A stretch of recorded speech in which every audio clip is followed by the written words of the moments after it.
வழிநடத்துகிற உங்கள் அன்பு மகன். காரைக்குடியிலே இந்த முறை சட்டமன்ற வேட்பாளராக களத்திலே நிற்கிறேன். நாம் தமிழர் கட்சியின் தலைமை ஒருங்கிணைப்பாளர் சீமான் வரும் 2026 சட்டமன்ற தேர்தலில் சிவகங்கை மாவட்டத்தின் காரைக்குடி தொகுதியில் போட்டியிடப் போவதாக அதிகாரப்பூர்வமாக அறிவித்துள்ளார். நாம் தமிழர் கட்சியின் சட்டமன்ற தேர்தலுக்கான 234 தொகுதி வேட்பாளர்கள் அறிமுக கூட்டம் திருச்சி ஆலம்பட்டியில் மாற்றத்தை விரும்பும் மக்களின் மாநாடு என்ற தலைப்பில் நடைபெற்றது. இதில் வேட்பாளர்களை நாம் தமிழர் கட்சியின் தலைமை ஒருங்கிணைப்பாளர் சீமான் அறிமுகம் செய்து வைத்தார். அதன்படி வேதாரண்யத்தில் இடும்பாவனம் கார்த்தி போட்டியிடுகிறார். சென்னை 1000 விளக்கு தொகுதியில் இயக்குநர் களஞ்சியமும், மேட்டூர் தொகுதியில் வித்யாராணி வீரப்பனும் போட்டியிட உள்ளனர். மருத்துவர்கள், பொறியாளர்கள், வழக்கறிஞர்கள், முனைவர்கள் என்று பல தரப்பினருக்கு இந்த முறையும் சீமான் வாய்ப்பளித்துள்ளார். வழக்கம் போல மொத்த தொகுதிகளில் சரிபாதியாக, அதாவது 117 தொகுதிகளில் பெண்கள் இம்முறை களமிறக்கப்பட்டுள்ளனர். கடந்த தேர்தலில் கடலூர், சென்னை, ஆர்கே நகர், திருவொற்றியூர் என்று கடலோர தொகுதிகளில் போட்டியிட்ட சீமான் இந்த முறை தனது சொந்த மண்ணான சிவகங்கை மாவட்டத்தை தேர்ந்தெடுத்திருப்பது அரசியல் வட்டாரத்தில் கவனத்தை பெற்றுள்ளது. ரசிகர் கூட்டமா, லட்சிய கூட்டமா, பணமா, தமிழன் என்னும் இனமா என்பதுதான் அறிவார்ந்த தமிழ் சமூகம் முன் உள்ள கேள்வி என்று சீமான் கூறியுள்ளார். திருச்சி ஆலம்பட்டியில் வேட்பாளர்கள் அறிமுக கூட்டத்தில் உரையாற்றிய அவர், திமுக மற்றும் அதிமுக ஆகிய இரண்டுமே வெவ்வேறு கட்சிகள் அல்ல என்று சாடினார். கேட்டால் இது தாய் கழகம் என்பார்கள், அதை சேய்கழகம் என்பார்கள். அப்ப தாயை போல பிள்ளை. எந்த இடத்தில் திமுக அதிமுகவுக்கு மாறுபாடு இருக்கு? ஒன்னு சொல்லு, சத்தியம் பேசுவோம். நம்ம 1000, 2000 என பணம் கொடுப்பதும், பேருந்தில் இலவசம் என சொல்வதும் மக்களை ஏமாற்றும் வேலை என்றும் சீமான் விமர்சித்தார். இது ரசிகர் கூட்டம் அல்ல, லட்சிய கூட்டம் என்று சொல்வதற்கு காரணம் அதுதான். திரை கவர்ச்சியா, இன எழுச்சியா, பணமா, தமிழன் என்கிற மானமிக்க இனமா? இதுதான் இந்த களத்திலே. மாநில உரிமைகளை முதலமைச்சர் மு.க. ஸ்டாலின் அடகு வைத்து விட்டதாகவும் அவர் குற்றம் சாட்டினார். வங்கக்கடலில் காற்றழுத்த தாழ்வு பகுதி உருவாகி இருக்கும் நிலையில் இன்று 4 மாவட்டங்களில் கனமழை பெய்யும் என சென்னை வானிலை ஆய்வு மையம் தெரிவித்துள்ளது.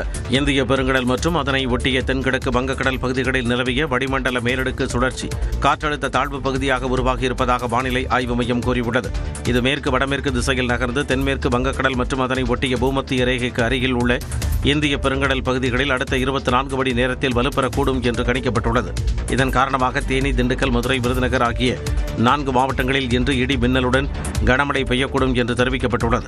தமிழகத்தின் பல்வேறு பகுதிகளிலும் 25ஆம் தேதி வரை லேசான மழை பெய்யும் எனவும் கணிக்கப்பட்டுள்ளது. தென்மேற்கு வங்கக்கடல், அதனை ஒட்டிய தென்கிழக்கு வங்கக்கடல் மற்றும் இந்திய பெருங்கடல் பகுதிகளில் சூறாவளி காற்று மணிக்கு 60 கிலோமீட்டர் வேகத்தில் வீசக்கூடும் என்பதால் அந்த பகுதிகளுக்கு மீனவர்கள் செல்ல வேண்டாம் என்று வானிலை ஆய்வு மையம் கேட்டுக் கொண்டுள்ளது. எழும்பூர் ரயில் நிலையத்தில் பராமரிப்பு பணி காரணமாக தென் மாவட்டங்களுக்கு செல்லும் ரயில்கள் கூடுதலாக மாம்பலம் ரயில் நிலையத்தில் நின்று செல்லும் என்று அறிவிக்கப்பட்டுள்ளது. எழும்பூர் ரயில் நிலையத்தில் பராமரிப்பு பணி காரணமாக புறநகர் ரயில்கள் அனைத்தும் விரைவு ரயில்கள் செல்லும் பாதையில் இயக்கப்பட்டு வருகின்றன. இதன் காரணமாக ரயில்கள் வருகை மற்றும் புறப்பாடு தாமதமாவதால் பயணிகள் அவதிக்கு ஆளாகி வருகின்றனர். இந்நிலையில் பயணிகள் வசதிக்காக எழும்பூரிலிருந்து தென் மாவட்டங்களுக்கு செல்லும் 8 ரயில்கள் ஞாயிற்றுக்கிழமை முதல் ஏப்ரல் 6ஆம் தேதி வரை மாம்பலம் ரயில் நிலையத்தில் தற்காலிகமாக நின்று செல்லும் என்று தெற்கு ரயில்வே அறிவித்துள்ளது. அதன்படி எழும்பூரிலிருந்து திருச்சி செல்லும் சோழன் அதிவிரைவு ரயில், கன்னியாகுமரி அதிவிரைவு ரயில், புதுச்சேரி விரைவு ரயில், செங்கோட்டை செல்லும் பொதிகை அதிவிரைவு ரயில்கள் மாம்பலத்தில் நின்று செல்ல உள்ளன. இதேபோன்று நெல்லை அதிவிரைவு ரயில், மதுரை செல்லும் பாண்டியன் அதிவிரைவு ரயில், மன்னார்குடி விரைவு ரயில் மற்றும் சேலம் அதிவிரைவு ரயில்கள் ஏப்ரல் 6ஆம் தேதி வரை மாம்பலம் ரயில் நிலையத்தில் நின்று செல்லும் என்று தெரிவிக்கப்பட்டுள்ளது. பிரதமர் மோடி மதுரைக்கு வரும்போது மெட்ரோ ரயில், எய்ம்ஸ் மருத்துவமனை உள்ளிட்டவை குறித்து மக்கள் கேள்வி எழுப்ப வேண்டும் என்று முதலமைச்சர் மு.க. ஸ்டாலின் கூறினார்.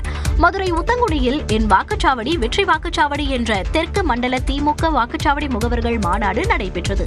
இதில் பங்கேற்று பேசிய முதலமைச்சர் மு.க. ஸ்டாலின், மக்களுக்கு 5000 ரூபாய் உரிமை தொகை கொடுத்தால் அது திமுக அரசு எனவும், மக்களிடமிருந்து ஜிஎஸ்டி மற்றும் இதர வரிகள் மூலம் பறிப்பதுதான் மத்திய மோடி அரசு என்றும் சாடினார்.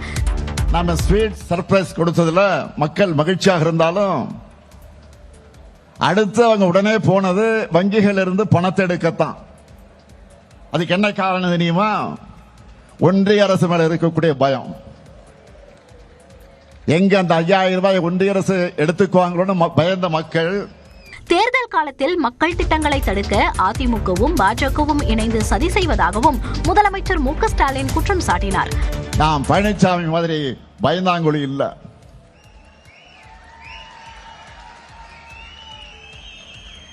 ஆட்சிகள்ல, பதவிகள்ல உயிரே போனாலும் எதை பற்றி நாங்கள் கவலைப்பட மாட்டோம்.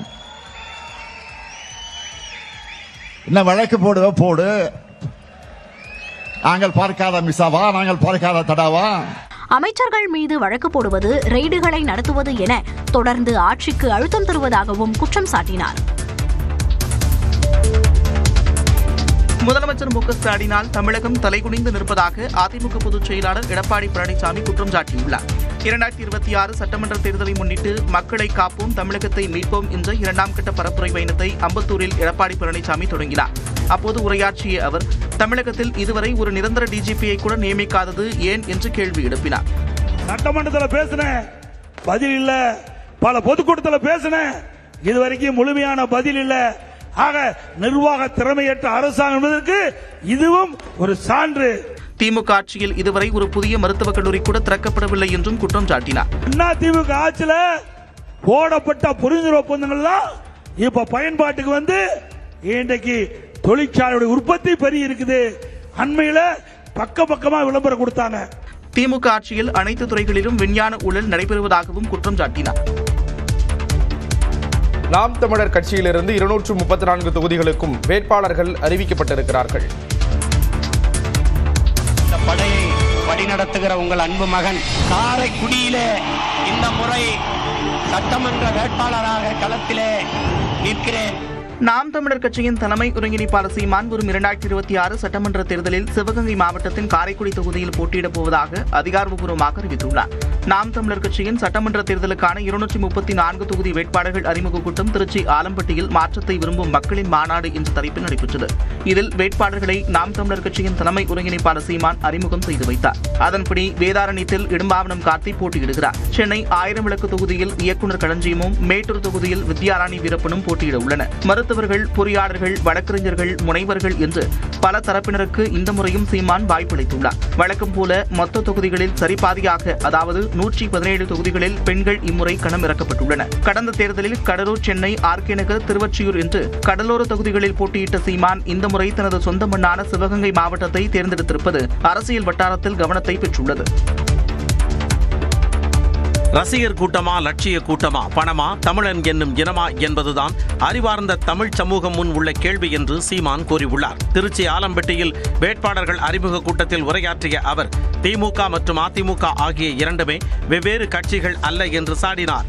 கேட்டால் இது தாய் கழகம் என்பார்கள், அதை சேய் கழகம் என்பார்கள். அப்ப தாயை போல பிள்ளை. எந்த இடத்தில் திமுக அதிமுகவுக்கு மாறுபாடு இருக்கு? ஒன்னு சொல்லு, சத்தியம் பேசுவோம். நம்ம 1000, 2000 என பணம் கொடுப்பதும், பேருந்தில் இலவசம் என சொல்வதும் மக்களை ஏமாற்றும் வேலை என்றும் சீமான் விமர்சித்தார். இது ரசிகர் கூட்டம் அல்ல, லட்சிய கூட்டம் என்று சொல்வதற்கு காரணம் அதுதான். திரை கவர்ச்சியா, இன எழுச்சியா, பணமா, தமிழன் என்கிற மானமிக்க இனமா? இதுதான் இந்த களத்திலே. மாநில உரிமைகளை முதலமைச்சர் மு.க.ஸ்டாலின் அடகு வைத்து விட்டதாகவும் அவர் குற்றம் சாட்டினார்.